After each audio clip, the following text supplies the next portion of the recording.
মা মা কি হইছে? কালকে তো মাংস রান্না আজকে তো রান্না আজকে কি রান্তাম? ইলিশ মাছ রান্তাম নি। কালকে ও কইছিলাম। যাই বাজা আছে, যেটা আছে ওটা রান্না করমু। কালকে না কইছিলাম ইলিশ মাছ কিটা কইলা? না না কিচ্ছু কইছি না আপনি মারাতেই রাখতে লিগা ইলিশ মাছ খাইতা, কালকে খাইছো মাংস, আজকে ও দেখো। ও দেখিও, দুইটা দেখে রাখো। হ্যাঁ দুইটা দেখে রাখো।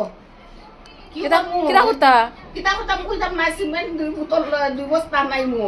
আনাইয়া কি করি না করি দেখবাই পরে। খালি আমারে নি খালি আমারে নি হ্যাঁ? আমারে নি ও না দুইজন আছো। ও টাইম দেখো। আমি আছি আমি ও টাইম দেখো।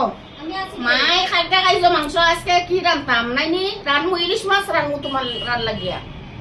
কি খাইতা ভালো ভালো দেখো দাম মা মা দিতা। ইলিশ মাছ লাগি তাহলে আমরা দাম দে খাইতা চিন্তা করে নি ইলিশ মাছ লাগি আমরা দাম আমরা খাইতাম না গমা লাগতো না ইলিশ মাছ শুনো, তুমিও ঠিক কইয়া দেখো। তুমি তোমার কথা কইয়া। আমি হ্যাঁ, আমি আজকাল মোবাইল দেখি আর